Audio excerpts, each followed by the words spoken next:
عرض یہ کر رہا تھا قیامت کا دن، قیامت کا دن امام اعظم وہ سورت کی تلاوت کرتے اور آنکھوں سے ٹپ ٹپ آنسو بہتے، سفید داڑھی آنسوؤں سے تر ہوتی ہے، سلام پھیرا اور نماز پوری کرنے کے بعد وہی تصور قیامت قیامت اور قیامت، داڑھی پکڑ کر کے کہتے اللہ نعمان کے بڑھاپے پہ رحم کر لے، نعمان کے بڑھاپے پہ رحم کر دے، سفید داڑھی میری دیکھ مولا، میں تیرا عذاب برداشت نہیں کر سکتا، تو مجھ سے کیا پوچھے گا اور میں تجھے کیا جواب دوں۔ میں ایک بات آپ سے کہتا ہوں میرے بھائی، اگر اللہ ہمارے گناہ کا نہیں ہماری نیکیوں کا بھی حساب لے لے تو ہم اپنی نیکیوں کا بھی حساب نہیں دے سکتے، ہم اپنی نیکی کا بھی حساب دینے کے قابل نہیں۔ ہم گناہوں پہ کتنے دلیر ہو گئے، اپنی آخرت کے دشمن ہوئے۔ 61 قرآن ختم کرنے والا امام، 61 قرآن ختم، جس کو رسول اللہ نے امام فرمایا۔ داتا صاحب نے کشف المعجب میں لکھا، میں نے خواب دیکھا کہ حضور کسی کو سہارا دے کر لے کر جا رہے ہیں، میں نے پوچھا آقا یہ کون ہے؟ تو کہا یہ تیرا امام ہے۔ حضور جس کو امام فرمایا تیرا امام ہے، وہ داڑھی پکڑ کے رات کو کہتے اللہ نعمان سے تو کیا پوچھے گا، نعمان تجھے کیا جواب دے گا، نعمان کے بڑھاپے پہ رو رہے ٹپ ٹپ آنسو جائے۔ مسجد کا خادم آتا ہے چراغ بجھانے کے لیے، دیکھ رہے رو رہے، پوری رات گزر گئی۔ رات کے آخری پہر میں مؤذن اور وہ مسجد کا خادم اس کے پیروں کی آہٹ سنی، چہرے سے آنسو پوچھے، پلٹ کے دیکھا کیا مسجد بند کرنے کا وقت آ گیا؟ اے مؤذن مسجد کے دروازے بند کرنے کا وقت آ گیا۔ مؤذن نے کہا حضور بند کرنے کا وقت نہیں، صبح ہو گئی، اب تو مسجد کے دروازے کھولنے کا وقت آ گیا۔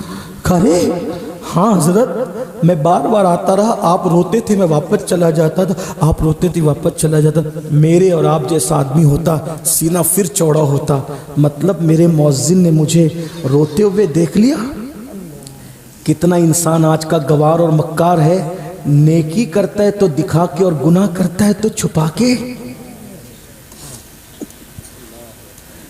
امام سے کہا امام مسجد بند کرنے کا نہیں بلکہ کھولنے کا وقت آ گیا۔ امام نے فرمایا تو نے میرا رونا دیکھ لیا؟ تو نے میرا رونا؟ ہاں دیکھ لیا۔ اللہ کی قسم دے کے کہتا ہوں جب تک میں زندہ رہوں یہ واقعہ کسی سے بیان مت کرنا، کیونکہ مجھے ڈر لگتا ہے اگر میری زندگی میں تو نے بیان کر دیا تو کئی قیامت کے دن یہ نہ کہا جائے کہ نعمان روتا میرے لیے تھا اور دوسروں کو بتا دیا کرتا تھا۔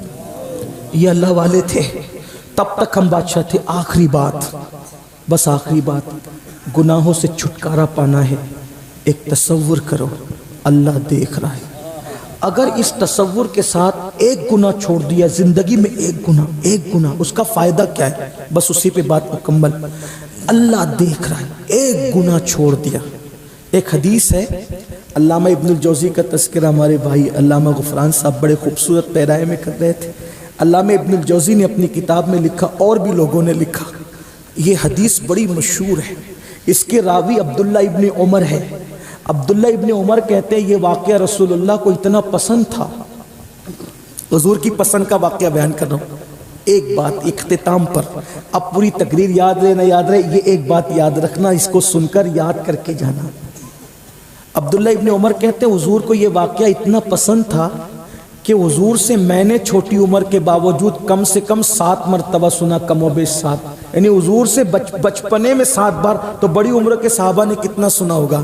اس واقعے کا مفہوم یہ ہے کہ اللہ کے رسول علیہ السلام فرماتے بنی اسرائیل میں ایک جوان تھا، اس کا نام کفل تھا، اور کفل کو گناہ کی لت پڑی تھی، عادت پڑی تھی، گناہ میں لت پت تھا۔ وہ مطلب کیا؟ مفہوم کے طور پہ اس کر رہا ہوں، تشریح کے طور پہ، یعنی اس کا حال یہ ہوتا تھا کہ ہر دن اس کے بستر پہ کوئی نیا حسن چاہیے تھا، کوئی نئی لڑکی چاہیے تھی، دن کو وہ ڈھونڈتا رہتا کون سا نیا حسن و جمال شباب ملے گا، پٹا پھسلا کے لاتا، بدی کرتا، ہر گناہ کرتا، ہر گناہ۔ بنی اسرائیل میں مشہور تھا گناہ گار۔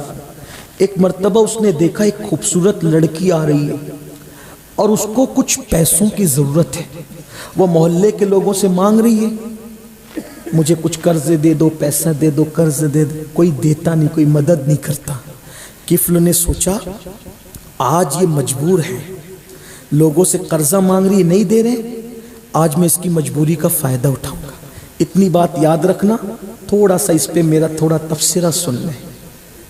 مجبوری انسان کو کہیں تک بھی لے جا سکتی ہے۔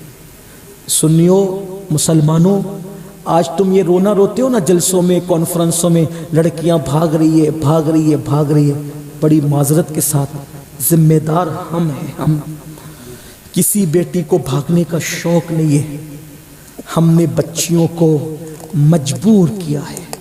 جب تم بغیر جہیز کی شادی نہیں کرتے، اس کے غریب ماں باپ کے پاس تمہیں بھیک دینے کے لیے جہیز کی شکل میں جب پیسے نہیں ہوتے، اور وہ بچیاں 35 سال کی عمر میں گھر میں پڑی رہتی ہے، تو مجبوراً پھر وہ اپنے ماں باپ کا بوجھ ہلکا کرنے کے لیے کسی نہ کسی کا ہاتھ پکڑ کے چلی جاتی ہے۔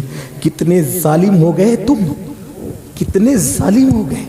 1 لاکھ کی چادر قبروں پر پیر کی قبر پہ چڑھاتے ہو، اور بیٹیوں کے سر کی چادروں کا خیال نہیں کرتے۔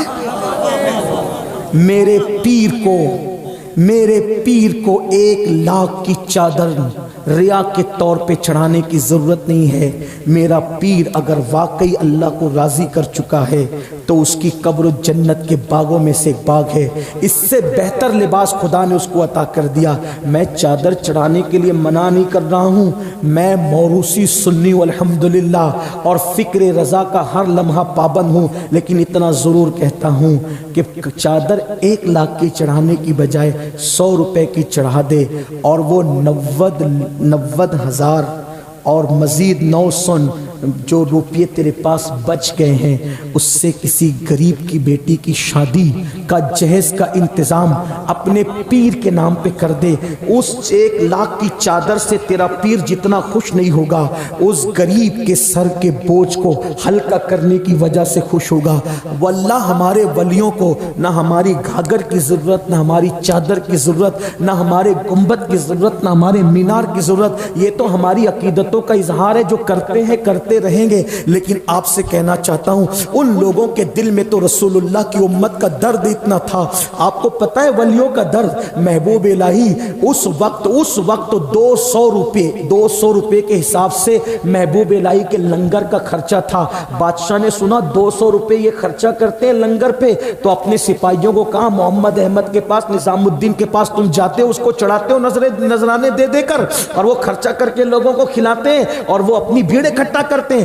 آج کے بعد کوئی ان کو نذرانہ نہیں دے گا، بادشاہ کا کوئی آدمی وہاں نہیں جائے گا۔ میرے محبوب الہی سلطان المشائخ کو پاس بات پہنچی، کہا کہ بادشاہ کہتا ہے کہ ہمارے نذرانوں پر، ہمارے سپاہیوں کے نذرانوں پہ لنگر کھلا کے بھیڑ اکٹھا کرتے ہو۔ محبوب الہی نے فرمایا آج کے بعد لنگر کا خرچہ ڈبل کر دیا جائے، تاکہ اس بدبخت کو پتا چلے میں نذرانوں پر لنگر نہیں کرتا، خدا کی عطا پر کرتا ہوں۔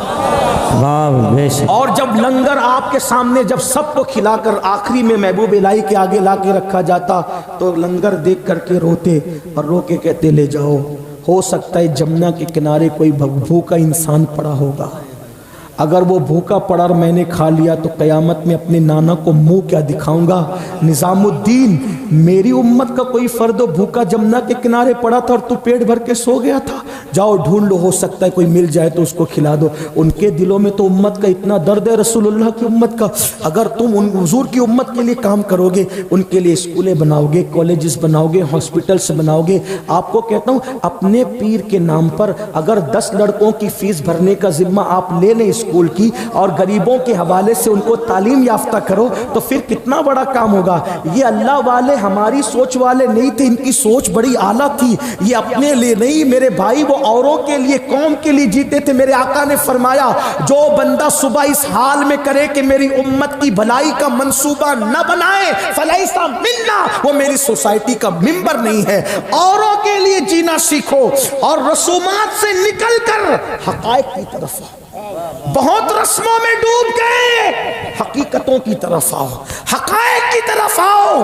بے شمار یتیم بچے اسکول کی فیس نہ بھر کے، غریب بچے وہ پیچھے ہو رہے ہیں، اور ایک بندہ جاہل ہوتا ہے، 3 نسلیں تباہ ہوتی ہے، 4 نسلیں تباہ ہوتی ہے۔ کسی ایک کو سہارا دے دو گے تو تمہارے اندر بھی کئی پڑھے لکھے پیدا ہوں گے، ایک کو پڑھاؤ گے، آگے بڑھاؤ گے تو کئی نسلیں سنور جائے گی۔ بہرحال بات سمیٹ لوں تو یہ غربت انسان کو کفر تک لے جاتی ہے۔ کبھی کبھی قوم کو غربت سے نکالو، خود بھی نکلو، کچھ کرو کچھ کرو کچھ کرو۔ اور یاد رکھنا، قرضہ دینا صدقہ دینے سے افضل ہے۔ یہ بات سن لے، قرضہ دینا صدقہ دینے سے افضل ہے۔ کیوں؟ اس لیے کہ صدقہ مانگنے والے مانگتے ہی پھرتے رہتے ہیں، لیکن قرضہ انسان اس وقت مانگتا ہے جب اس کو ضرورت پڑتی ہے۔ اور حدیث پاک ہے، آپ نے، میں سمجھانے کے لیے اس کی مفہوم کے طور پر، آپ نے کسی کو 500 کا قرضہ دیا، اب جب تک وہ لوٹائے گا نہیں، روزانہ 500 روپیہ صدقہ کرنے کا ثواب آپ کو ملے گا۔ قرضہ دو گے تو سود ختم ہوگا، لیکن میری قوم پر بھی کون ماتم کرے گا؟ دینے والے دیتے نہیں قرضہ، اور اگر کوئی شریف انسان دے دے تو لوگ واپس نہیں کرتے، اور جو واپس نہیں کرتے ذرا وہ بھی سن لیں۔ ایک جنازہ اللہ کے رسول کے سامنے لا کے رکھا گیا، حضور علیہ السلام جنازے پہ کھڑے ہوئے، پیچھے ہٹے، کہا تم میں سے کوئی پڑھا دو اس کا جنازہ، میں نہیں پڑھوں گا۔ صحابہ نے پوچھا حضور آپ کیوں نہیں پڑھائیں گے؟ میرے آقا نے فرمایا مجھے ابھی جبریل نے بتایا کہ اس پہ قرضہ باقی ہے، جس پہ قرضہ باقی ہو میں اس کا جنازہ نہیں پڑھاؤں گا۔ آپ کیا سمجھ رہے ہیں؟ لے کر کے ہڑپ کر رہے ہو۔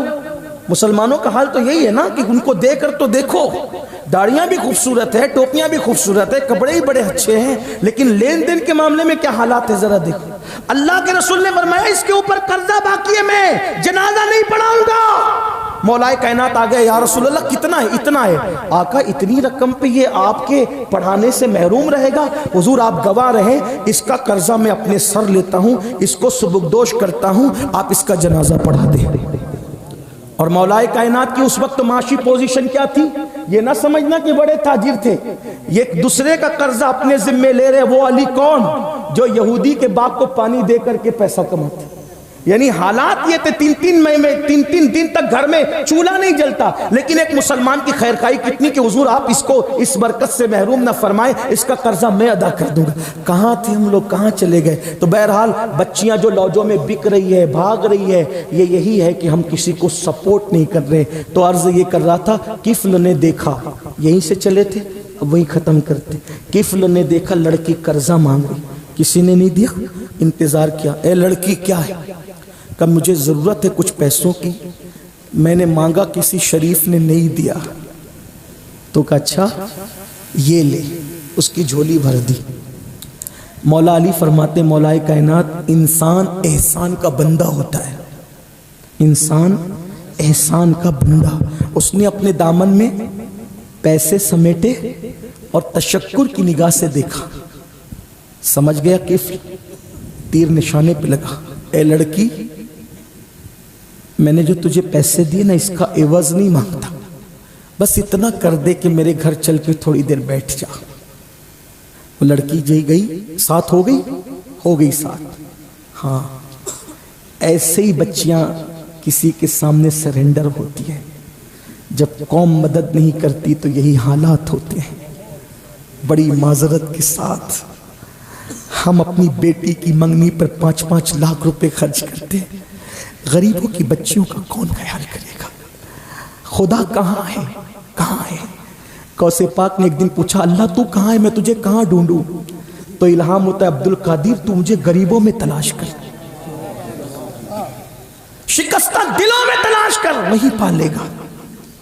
اللہ اکبر، غریبوں کا خیال کرنا سیکھو، صرف کما کر اپنے لیے نہیں اوروں کے لیے۔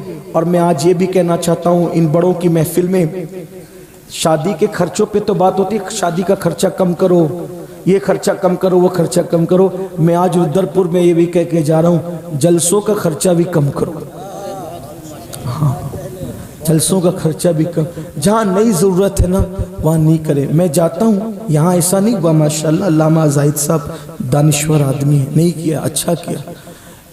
میں نے ایک محفل میں 150 ہار بھی پہناتے ہوئے لوگوں کو دیکھا. مجھے پہنا ہے, کمیٹی کا ہر آدمی ہار پہناتا ہے. میں کہتا ہوں ایک سے کام چل سکتا تھا نا. مسجد کے امام لوگ خودکشی کر رہے ہیں یار, ہم کہاں ہیں؟ ہم ایک خطیب کو 150 ہار پہنا رہے ہیں, اور وہ بندہ پورا مہینہ امامت کرتا ہے, پوری زندگی لگا دیتا ہے. ہم اس کو 5000 سے آگے نہیں بڑھتے, ان کی خدمت نہیں کرتے. کہاں ہیں ہم لوگ؟ کتنی حیرت کی بات. اور پھر کیا کہتے ہیں, یہ 2 کوڑی کا امام, یہ 2 کوڑی کا. میں کہتا ہوں کتنا غصہ آتا ہے. 2 کوڑی کا امام جس کو کہتے ہو نا تم, نادان, تیری ماں تیرے باپ پہ حلال نہ ہوئی ہوتی اگر اس امام نے خطبہ پڑھ کے ایجاب و قبول نہ کروایا ہوتا. تیرا باپ قبر میں سکون سے سونے کے قابل نہ ہوتا اگر اس امام نے آگے بڑھ کر جنازہ نہ پڑھایا ہوتا. اماموں کو 2 کوڑی کا امام کہتے ہو, کتنی حیرت کی بات ہے. بچہ پیدا ہو تو اذان دینے یہی آئے گا, باپ مرے گا تو جنازہ پڑھانے یہی آئے گا, نکاح پڑھانے یہی آئے گا, اور پریشان ہو جاؤ گے کسی نے سحر جادو کر دیا تو تعویذ بھی یہیں سے لیں گے. لیکن ان کی قدر کتنی کر رہے ہو؟ خدا کے لیے رحم کرو. اگر جلسے بھیڑ اکٹھا کرنے کے لیے کیا ہے جو چاہو کرو, اور اگر انقلاب کے لیے کیا ہے تو فقیر کے ان جملوں پہ غور کرنا, غریبوں کا خیال کرنا اور اماموں کا خیال کرنا. اور ایک بات بھی کہہ دوں, آج ماہرہ متارک میں عرس قاسمی تھا, بہت مرتبہ ہمارے سرکاروں نے یہ بات کہی, اب یہ مت لے کر چلو کہ میری برادری میں شادی, میری برادری میں شادی. میں یہ برادری کچھ نہیں ہے میرے بھائی. میرے آقا نے فرمایا کلکم من آدم و آدم من تراب, تم سب آدم سے ہو اور آدم کو مٹی سے بنایا گیا تھا. کسی کالے کو کسی گورے پہ, کسی گورے کو کسی کالے پہ, کسی عربی کو کسی اجمی پہ, کسی اجمی کو کسی عربی پہ کوئی فضیلت حاصل نہیں ہے مگر تقوی کی وجہ سے. تو یاد رکھو, یہ نہیں کہ میری برادری میں بیچیاں پڑی ہے یار, کسی بھی برادری میں کر لو اگر ایمان ہے, صحیح العقیدہ ہے, کسی بھی برادری سے لے کر کے آؤ, کچھ نہیں ہے. آپ بہت زیادہ شریف ہو گئے. امام حسین نے کس کے ساتھ پہلا نکاح کیا؟ امام حسین نے پہلا نکاح کس کے ساتھ کیا؟ آپ سے پوچھتا ہوں, رسول اللہ کے نسب کے برابر تو کسی کا نسب ہے ہی نہیں, رسول اللہ کے حسب کے برابر تو کسی کا حسب ہے ہی نہیں. میرے امام حسین نے ایران کی شہزادی کنیز بن کے تھی, شہزادی, توجہ کرنا, تھی شہزادی لیکن بن کر کنیز آئی تھی, اور امام حسین کے حصے میں آئی تھی. آپ نے آزاد کیا, آزاد کر کے نکاح کیا, اور نکاح کر کے پھر اسی شہر بانوں کو جو کنیز بن کر کے آئی تھی شہزادی. پھر کہہ رہا ہوں, شہزادی ہونے سے انکار نہیں, غلط مفہوم کوئی نہ دے, لیکن یاد رکھنا شہزادی کنیز بن کے آئی تھی مگر کنیز بنی ہوئی کو آزاد کر کے نکاح میں لیا, اور پھر اس کے بعد کے سارے اماموں کی ماں بنا دیا. آپ کہاں ہیں؟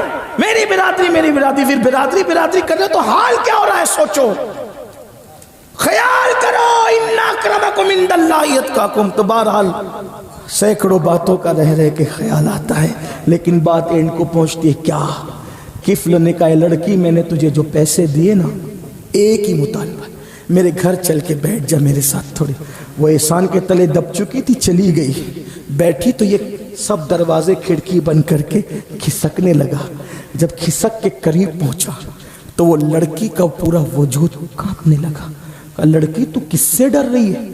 تیرا تو کسی نے ساتھ نہیں دیا, سپورٹ نہیں کیا, اور جنہوں نے کچھ نہیں کیا ان سے ڈر رہی ہے. اور وہ کیوں ڈر رہی ہے؟ میں نے تو سارے کھڑکی دروازے بند کر دیے, کوئی نہیں دیکھ رہا ہے, کیوں ڈر رہی ہے؟ لڑکی نے جواب دیا, کفل میں جانتی ہوں, توجہ کریں, بطور مفہوم روایت پیش کر رہا ہوں. لڑکی میں کہنا, میں جانتی ہوں تو نے یہ گناہ بہت مرتبہ کیا جو تو میرے ساتھ کرنے جا رہا ہے, لیکن یہ گناہ آج سے پہلے میں نے کبھی نہیں کیا. کفل لذت کے لیے گناہ مت کر, لذت چلی جائے گی, گناہ باقی رہ جائے گا. 2 منٹ کی لذت کے بعد گناہ کے دفتر میں گناہ ہمیشہ باقی رہے گا. البر لا یبلا والذنب لا ینسا والدیان لا یموت, اعمل ما شئت کما تدین تدان. نیکی کبھی پرانی نہیں ہو سکتی، گناہ کبھی بلایا نہیں جا سکتا، اور صلہ دینے والے، بدلہ دینے والے خدا کو کبھی موت نہیں آئے گی، پھر تم جو چاہے کرو، جیسا کرو گے ویسا بھرو گے۔ اور یاد رکھنا، ہر گناہ کی سزا جو کرتا ہے اس کو ملتی ہے، کبھی معاف ہوتا ہے، کبھی سزا ملتی، کبھی نہیں ملتی۔ زنا وہ گناہ ہے، یہ یاد رکھنا، زنا ایک بندہ کرتا ہے، سزا اس کی نسلوں میں باقی رہتی ہے۔ زنا کرنے والا اگر 7 سمندروں کے پانی سے غسل کر لے تو بھی اس کا دل جو اس پاپ کی وجہ سے گندا ہو گیا وہ دھل نہیں سکتا۔ لڑکی نے کہا کفل، لذت کے لیے گناہ مت کر، لذت چلی جائے گی، گناہ کوئی نہیں دیکھ رہا ہے، لڑکی سے کوئی نہیں دیکھ رہا ہے۔ لڑکی سے کہا کوئی نہیں دیکھ رہا ہے، لڑکی نے کہا کوئی نہیں دیکھ رہا ہے، اللہ دیکھ رہا ہے۔ قیامت کے دن وہ طاقت منہ میں کہاں سے لاؤں گی کہ اپنے اللہ کو بتاؤں کہ میں نے کفل کے ساتھ کیا کیا تھا، میں اللہ کو کیا جواب دوں گی؟ اسی لیے اس سے ڈر رہی ہوں کہ وہ دیکھ رہا ہے۔ جیسی کا دل سے جو بات نکلتی ہے اثر رکھتی ہے۔ لڑکی نے کہا اللہ دیکھ رہا ہے، اتنا کہنا تھا کفل بھی کانپ گیا، کہا اللہ دیکھ رہا ہے، یہ سب پیسے تیرے، جلدی چلی جائے یہاں سے، نکل جائے یہاں سے۔ ادھر لڑکی نکلی، ادھر موت کا فرشتہ گھر میں آیا اور کفل کی روح نکال لی۔ اگر کفل لڑکی کو نہ چھوڑتا تو کس حالت میں موت آتی؟ اس لیے بس 2 جملے یہ کہہ کے جاتا ہوں، حجام کی کرسی پر داڑھی منڈانے کے لیے بیٹھنے سے پہلے سوچ لینا، موت کا کوئی وقت متعین نہیں ہے، آپ کو بتایا ہوا وقت متعین آپ کو نہیں، آپ کے ساتھ نہیں کیا گیا، اللہ کے یہاں تو لکھا ہوا ہے موت کا ٹائم، آپ کو نہیں بتایا گیا متعینہ وقت۔ اگر حجام کا وستورہ گال پہ آیا اور اسی وقت روح نکل گئی تو اللہ کو منہ کیا دکھاؤ گے؟ اللہ اکبر، کسی لڑکی کے ساتھ پاپ کر رہے تھے، شراب پی رہے تھے، بدی کر رہے تھے، گناہ کر رہے تھے، کاروں میں سفر کرتے وقت گانا سن رہے تھے، اسی وقت گاڑی ٹکرا گئی، موت آ گئی، اللہ کو منہ کیا دکھاؤ گے؟ اتنا سوچ لینا، اتنا سوچ لینا۔ ادھر کفل کے گھر سے لڑکی نکلی، موت کا فرشتہ آیا، روح نکل گئی، جیسے روح نکلی جنگل کی آگ کی طرح خبر پھیل گئی، کفل مر گیا مر گیا مر گیا مر گیا۔ کچھ لوگوں نے، زاہدان خشک نے بات کی، کفل تو اتنا پاپی تھا، چلو چل کے دیکھتے ہیں اس کا چہرہ کیسے ہو گیا ہوگا، کیسا صورت ہو گئی ہوگی۔ لیکن جب لوگ آئے اس کے دروازے پر تو نور کے قلم سے اس کی چوکھٹ پہ لکھا تھا ان اللہ تعالی قد غفر للکفل، یعنی مفہوم یہ ہے گویا کہ کفل نے اللہ کے ڈر سے ایک گناہ چھوڑ دیا، اللہ دیکھ رہا ہے، ایک گناہ چھوڑا کفل نے اللہ کے ڈر سے، اللہ دیکھ رہا ہے۔ تو کیا ہوا؟ قد غفر للکفل، اللہ نے ایک گناہ چھوڑنے کی وجہ سے اس کے سارے گناہوں کی مغفرت فرما دی۔ اگر انسان اللہ کے ڈر سے کہ اللہ دیکھ رہا ہے ایک گناہ چھوڑ دے تو ساری زندگی کے گناہوں کا خاتمہ ہو جاتا ہے۔ جب دل گناہ کرنے کو چاہے تو اللہ دیکھ رہا ہے۔ اس تصور کے ساتھ اللہ مجھے، میری تمام نسلوں کو اور آپ سب کو عمل کی توفیق دے۔ گفتگو کے درمیان کوئی غلطی ہو تو اللہ معاف کرے۔ محفل اتنی خوبصورت اور اتنی روحانی ہے کہ دل چاہتا ہے کچھ اور کہوں، لیکن دل ٹرین پکڑنی ہے، ارے ٹرین پکڑنی ہے مجھے بیرونی شریف سے۔ السلام علیکم ورحمۃ اللہ۔ مختصر سلام۔ ہاں بھائی جلدی، سلمان کہاں عمران؟